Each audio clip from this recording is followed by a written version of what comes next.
No, it really depends on, so to answer that question, right, there's two different ways of looking at ROI. You got to take into consideration what are all your factors in your ROI. Do I include my maintenance? Do I include my accounts payable person cutting a check? Well, return on investment is one of those really tricky things, and I have yet to see one company or one person define it the same in all my years in business. Okay. So we've got a list of all of the things that you have available to consider in a return on investment that is a true return on investment. There's probably about 30 factors. You tell me you have 4. So like anything, there's quality levels in the world of lighting, like any other industry, like an automobile as an example, right? Okay. If you just need an automobile, you can go buy a Geo Prism for $4,000 down the street, and it'll get you from point A to point B. It may not get you there for very long, but you're going to get there from point A to point B. Okay. Right? If you need to tow a truck, if you need to tow a boat behind a truck, trying to do that with a 4-cylinder engine versus a V8, you're going to pay a lot more for the V8, but the job's going to get done the way the job needs to get done. Right? Mm-hmm. So in the world of lighting, there's the same thing. I could come in here and I could get you a 1-year return on investment if I wanted to use the cheapest products on the market to do it. Okay. So the way you need to look at this internally is, let's talk more about what you want as an end solution before we attack the return on investment side of it, because the goals of what you want your lighting system to look like, not only today, but 5 years from now and upwards of 15 years from now, may predicate how you choose to look at your return on investment calculation on the front side. You may choose to look at total cost of ownership versus return on investment. So we could design a system that can last you 10 to 15 years, or we can design a system that lasts you 4 to 5 years. Okay. The quality is what's going to predicate that, and the type of fixture we use is what's going to predicate that, whether we use a lamp retrofit, a fixture retrofit, or a new fixture. So those are your 3 options basically in the world of lighting, right? I'm just going to go in and replace a lamp, which is what you've been doing. When a valve goes out, you replace it.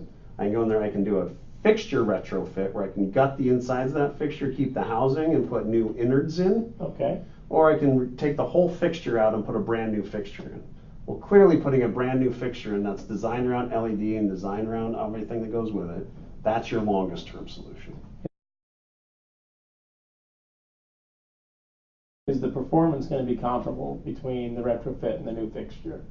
As far as lighting coming out, no. The new fixtures are designed around LED. Anytime you do a retrofit, you're going to try to use, if we're just doing a lamp retrofit, you're trying to use a fixture that was designed for fluorescent or designed for metal halides and put an LED in there and try to get the same resolution, and there are different technologies that doesn't. Okay. The distribution of light is not the same in that Okay. situation. Most of the retrofit kits give you pure distribution from LED without using the fixture housing to create the distribution. Okay, but so for example, I've got a 2x4 troffer with those little mirror grids in them, right? We call that a parabolic fixture. If I'm just replacing the lamps in that, I'm still using the mirrored lens system in that fixture to try to throw the LED light out. But a fluorescent throws light in 360 degrees and an LED throws it in about 120 to 140 degrees. So I'm not really going to get the same light distribution out of that fixture as I did before. Okay. If I take the guts out of that and put a door kit with a photometric lens in there, I'm going to get pure LED distribution the way I wanted to. So in a troffer situation like these fixtures above us, we're going to see good light distribution whether we go with fixture kit retrofit or whether we go with full new fixture.